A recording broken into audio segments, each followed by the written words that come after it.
মুখের যে গ্লোয়িংনেসটা, মেকআপটা কেকি হয়ে যায়, ফেটে যায়, আন্ডার আই আমাদের দাগ এসে যায়। তো প্রচুর প্রবলেম দেখা যায় মেকআপে, অনেকক্ষণ লং লাস্টিং করে না। তো তারা অবশ্যই আজকের ভিডিওটা স্কিপ না করে দেখতে থাকো। তো hello friends, welcome back to my channel makeup beauty and nail suggestion. তো আজকে আমি তোমাদের সাথে এই বিষয়গুলো নিয়েই মেকআপ লুকটা ক্রিয়েট করব, কিভাবে আমরা পরপর মেকআপ প্রোডাক্ট লাগাবো আর কি কতটা পরিমাণ মেকআপ লাগাবো গরমকালের জন্য। যাদের সামনে বিয়ে বাড়ি আছে তারা অবশ্যই আমার স্টেপগুলো ফলো করো আর ভিডিওটায় অবশ্যই একটা লাইক করে দাও। তো দেখে নাও আজকের ভিডিও। তো বন্ধুরা, মেকআপ শুরু করার প্রথমে আমরা আমাদের ফেসটাকে ফেস ওয়াশ করে নেব, দেন আমরা মেকআপ শুরু করব। তো তারপর যে স্টেপটা করব এই মেকআপ লুকের জন্য, যেটা সব থেকে বেশি ইম্পর্টেন্ট, সেটা হচ্ছে আমরা একটা আইস কিউব নেব, দিয়ে আমাদের ফেসে অ্যাপ্লাই করব। যেহেতু গরমকালে আমাদের মুখ বেশি পরিমাণে সোয়েটি হয়ে যায়, অয়েলি হয়ে যায়, তার জন্য তো আমরা ফার্স্ট স্টেপে এটা ইউজ করব। নেক্সট স্টেপে আমরা ইউজ করব যে কোনো ধরনের টোনার। ফেস টোনার হতে পারে, রোজ টোনার হতে পারে, যে কোনো কিছু। আমি এই রোজ টোনারটা আমার ফেসে অ্যাপ্লাই করে নিচ্ছি। তো তোমরা তোমাদের রোজ টোনারও ইউজ করতে পারো। তো দেখো,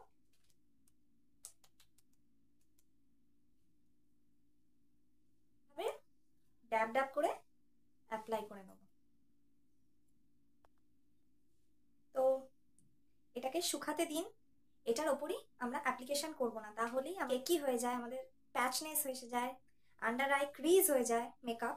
তো সেই জন্য আমরা ফার্স্টে রোজ টোনার অ্যাপ্লাই করলাম, বা তারপর এটাকে শুকাতে দেবো। খুব সুন্দরভাবে এটা শুকনো ড্রাই হয়ে যাবে, দেন এরপর নেক্সট স্টেপ আমরা অ্যাপ্লিকেশন করব।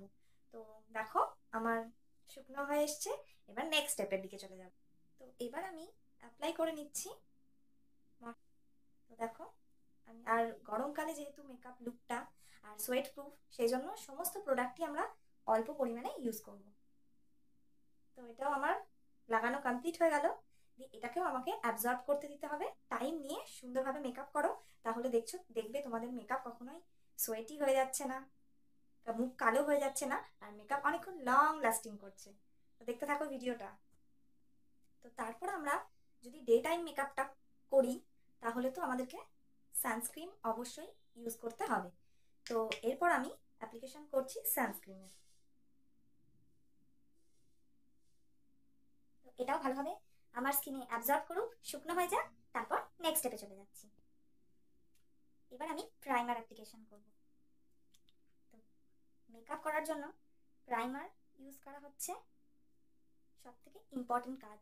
তোমরা যদি প্রাইমার না ইউজ করো মেকআপে, তাহলে মেকআপটা তো ঠিকঠাকই হবে না। আর এই প্রাইমারটা ইউজ করলে আমাদের ফেস যখন এই গরমকালে বেশি পরিমাণে অয়েলি হয়ে যাবে আর সোয়েট বেরোতে শুরু করবে, ঘাম বেরোতে শুরু করবে আমাদের মুখ থেকে, প্রাইমার সেটাকে অ্যাবজর্ব করে নেবে।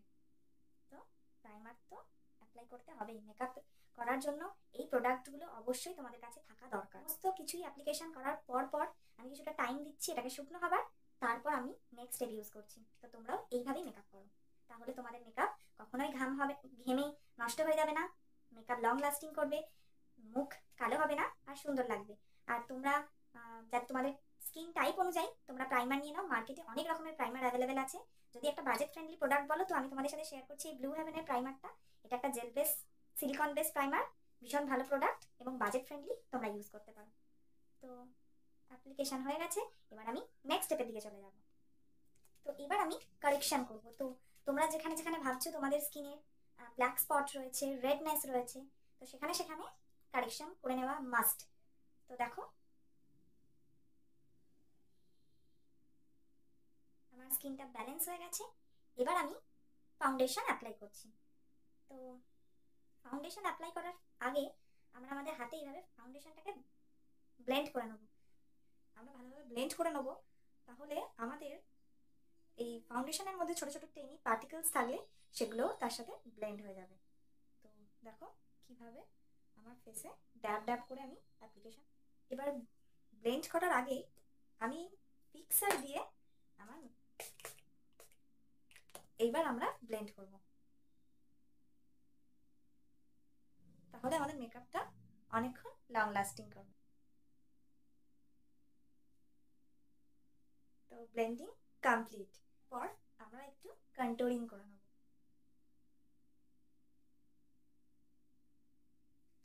ফাউন্ডেশন লাগানোর পর আমাদের মুখটা পুরো সমান হয়ে যায়, তো আমাদের প্রপার ফেসটা বোঝা যায় না, তো তখন আমাদের একটু কন্ট্রোলিং করে নিতে হয়।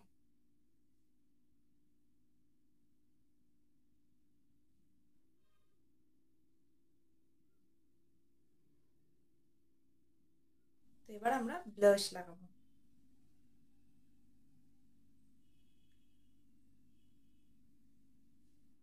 এবার আবার আমরা আমাদের আন্ডার আই এরিয়াতে কনসিলার অ্যাপ্লাই করে নেব।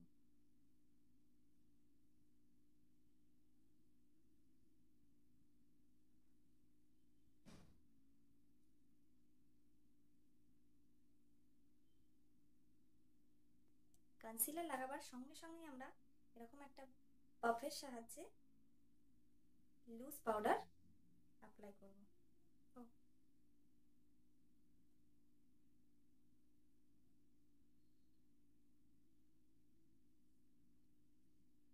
যতবারই অ্যাপ্লাই করব অন্য জায়গায় ড্যাব করে, তারপর না হলে আমাদের তো আইব্রোসটাকে আমি সেট করে নিচ্ছি, ফিল করে নিচ্ছি আইব্রো পেন্সিল দিয়ে। দেন এবার আমি আই মেকআপ শুরু করব। নিয়ে আমার আইলিডসে অ্যাপ্লাই করছি।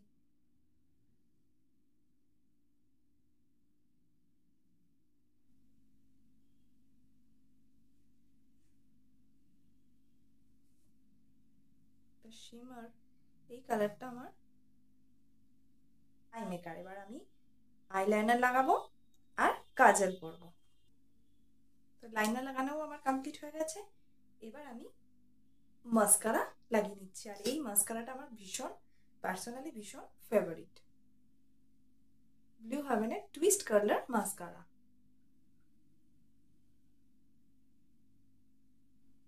এবার আমি লিপস্টিক অ্যাপ্লাই করব।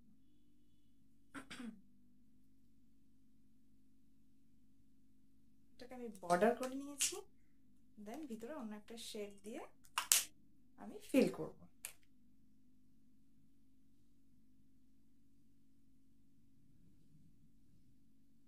এবার আমরা হাইলাইটার অ্যাপ্লাই করে নেব।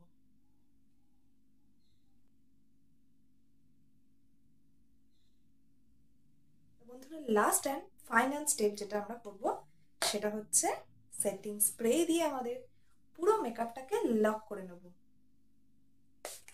বন্ধুরা, দেখলে আজকের ভিডিওটায় আমি কত সহজেই আর কিভাবে মেকআপ করলাম। তোমরাও এইভাবে মেকআপ করে দেখো, তোমাদের মেকআপও নষ্ট হবে না, লং লাস্টিং হবে, আর মুখ কালো হয়ে যাবার কোনো রকমেরই চান্স থাকবে না।